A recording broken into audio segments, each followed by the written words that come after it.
Yes. Alors, bienvenue sur cette pause mortelle. Donc, aujourd'hui, on va se partager le micro. Comme ça, on s'entendra bien. Alors, je vous redonne un petit peu le cadre. Le cadre, c'est de parler de la mort, de ce que vous voulez par rapport à la mort, et de ne pas être dans une notion dogmatique de vouloir convaincre les gens et ou aller dans expliquer sa vérité à l'autre. C'est-à-dire qu'on ne va pas rentrer dans une notion de euh, spiritualiste autour de tout ça. C'est toi, ce que tu as à partager vis-à-vis de la mort comme tu as pu peut-être la ressentir, la percevoir, comme on a pu avoir la dernière fois quelqu'un qui a eu une NDE, avoir toute cette dynamique de notre rapport à la mort. Pourquoi? Parce que Crétas, quand il a créé ça, qui était un psychiatre suisse, il s'était rendu compte que la population, de façon générale, ne parlait pas de mort, a été sur une notion tabou de la mort.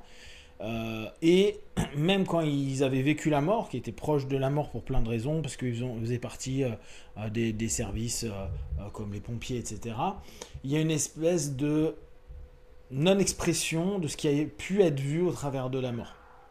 Et ça fait en gros un espèce de secret et d'interdit que les gens ont au travers de la parole de la mort.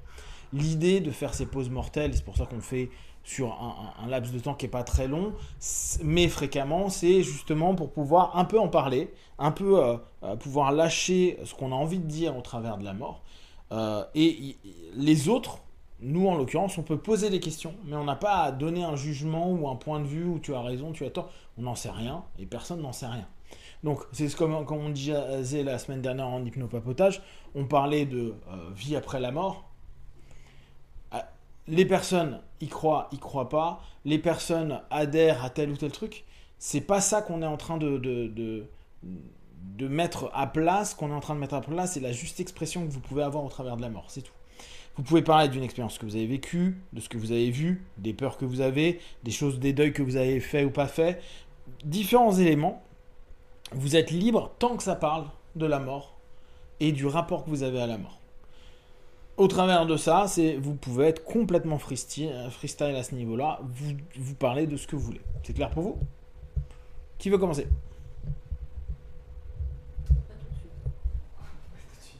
Tout de suite sur la mort. Vas-y, vas-y. Bah écoute, ouais, je vais. euh, En fait, moi je vais aborder un truc.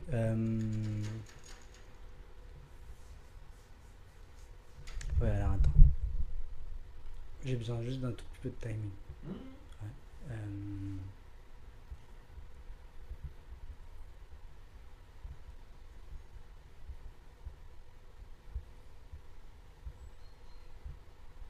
Ouais, c'est ce truc de. Je sais pas quoi aborder là. J'avoue que j'étais un peu pris de court. Euh, Ok. Ouais. Donc, une des grosses problématiques qu'on a avec la mort, c'est que la trois quarts des gens n'en parlent pas, donc savent même pas en parler. Et c'est un des problèmes majeurs qu'on a, c'est qu'aujourd'hui, on a une société qui est taboue au niveau de la mort, et même ils peuvent y penser, mais ils savent pas l'exprimer. Et c'est exactement ce qu'on a là. La mort devrait être un sujet comme un autre. Comme parler d'un match de foot, comme parler des Jeux Olympiques, comme parler de plein de trucs. Si aujourd'hui on a une espèce de malaise de parler de la mort, c'est justement parce qu'on a internalisé quelque chose où en plus on n'a pas appris la sémantique, la façon de l'aborder, la façon de l'exprimer. On a vécu des choses psycho-émotionnelles, on a vécu un ensemble d'éléments traumatisants, parce que la mort amène beaucoup de traumatisme. Et à partir de là, il y a une espèce de c'est un fait où chacun va l'avoir un peu conditionné à sa manière, mais c'est un élément qui est en interne. Or, justement, ce qui est problématique, c'est que, et Crétas là-dessus était vraiment sur la notion du secret de la mort. C'est comme si c'était devenu un secret. La mort de ses proches, sa vision de la mort, la notion de mort de façon générale. Ce que je redonne comme feedback que je trouve intéressant, c'est on met de plus en plus les cimetières au dehors de la ville, en sortie de ville. Alors que pendant une période, le cimetière était au centre de la ville. Intéressant, hein. On développe... alors, d'après ce que j'ai capté, que j'avais lu il y a quelques années, il faudrait que je me mette à jour, mais dans les premières villes qu'on avait, nous, en France, on avait l'église, le cimetière, et après, tout autour, se créait la ville. Donc d'abord, le culte de la vie, certes, mais de la mort aussi. Et aujourd'hui, les villes un peu plus modernes, tu sais pas trop où est le cimetière. C'est pas le centre-ville, ou pour les plus anciennes, c'est le centre-ville historique, mais il s'est développé tout autour, un nouveau centre-ville, etc. Donc on a vraiment ce truc avec la mort où on la met à l'extérieur. Et c'est assez occidental, latin. Je sais pas trop comment. Je me suis pas interrogé sur les Nordiques, mais souvenez-vous, par exemple, sur le rapport à la mort, un truc qui était intéressant, c'est les Vikings qui avaient le Vanala. Voilà, ouais. Où eux, la notion de mourir était quelque chose de très bien. Même les très pieux, pendant des années, étaient contents de mourir pour Dieu. Les cathos, les chrétiens aimaient mourir pour Dieu. On a malheureusement de façon aujourd'hui pas jolie sur les extrémismes religieux, où il y en a qui se disent tiens je vais aller au paradis, etc. Le rapport à la mort revient. Sauf qu'il y a un conditionnement qui n'est pas toujours hyper cool au travers de ça. Nos amis mexicains, par exemple, ou de l'autre côté, nos amis indonésiens, ils ont un rapport à la mort qui n'est pas du tout le même. Il y en a, ils font la fête, ils chantent. Moi, j'avais vu en Indonésie la fête des morts, où, en fait, ils ont des espèces de grandes huttes, et alors, ils n'enterrent pas leurs morts, ils les momifient un petit peu, et ils les retournent, ce qu'ils appellent les retourner, ils les sortent, jusqu'à ce que y a un certain nombre de morts et que toutes les familles ont pu être réunies, et là ils les mettront en terre. Donc parfois ça peut durer X années avant de les mettre en terre. Mais avant ils les ont momifiés en fait. Et c'est là où on se dit, et moi quand j'y étais allé, quand je te dis que c'était la fête, c'était le village qui avait investi une grosse somme d'argent, j'ai aucune idée de combien ça coûte par rapport à nous en France, mais tu voyais le village tout entier, et les familles des villages donc, qui étaient sur d'autres îles, parce que l'Indonésie c'est vraiment un apport de plein d'îles différents, venir, il y avait des centaines et des centaines de personnes dans le village qui faisaient la fête. Et quand tu dis, mais attends, là, vous êtes en train de mettre en avant les morts, les gens qui sont plus là, les gens qui sont morts là peut-être depuis des années, que logiquement, même on pourrait se dire, la notion de deuil a été faite, et ben non, on ramène encore cette notion de mort. Alors que nous, en France, si on reprend ne serait-ce que Kubler-Ross, etc., dans notre manière d'aborder la mort, on a des étapes, on a des deuils à faire, et les deuils se font d'une certaine façon, etc. Et je me pose la question souvent à savoir si c'est pas très européen. Parce que oui, on va pouvoir dire oui, mais il y a des étapes. Oui, mais il y a des étapes en Occident. Comment ça se fait qu'un Asiatique ou un Mexicain, ils vivent pas de la même manière le deuil ?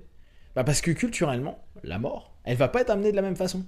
Et si on n'amène pas la mort de la même façon, si t'éduques pas, parce que c'est dans cette façon-là, hein, si d'entrée tu n'éduques pas avec cette espèce de tabou, ce non-dit, Crétaz il disait que lui il était de famille de montagnards, donc c'est un Suisse, et il y a chez les montagnards tout un culte de la mort, et où ils la préparent depuis longtemps. Il y avait même un espèce de vin qui faisaient quand ils sont vivants et qui devaient ouvrir quand ils allaient mourir, quand ils étaient morts. En fait, il y a plein d'éléments de culte qu'on a un peu oubliés. Alors, il se peut que ce soit aussi associé aux religions, au modernisme par rapport à la religion, moins de rapport à la mort, et en plus, un élément qui est hyper flippant, celui de...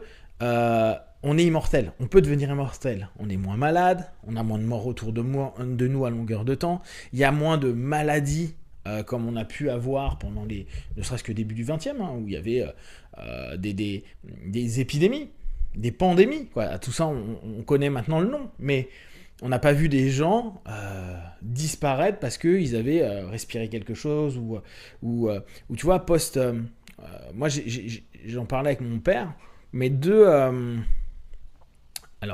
grands-pères, du côté de mon... les deux grands-pères de mon père, donc mes arrière-grands-pères, ils sont morts en 1920.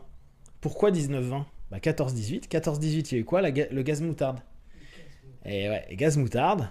Et donc, il y a eu un paquet de morts, pas pendant la guerre, mais 2, 3, 4, 5, 6 ans après. Des cancers, des trucs, des poumons, je crois, souvent c'était. Bon. Donc, tu voyais énormément de morts.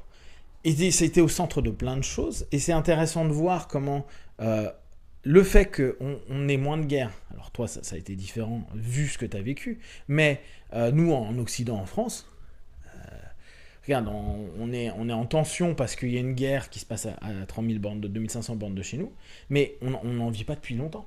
On ne vit pas d'épidémie depuis longtemps. Donc on est moins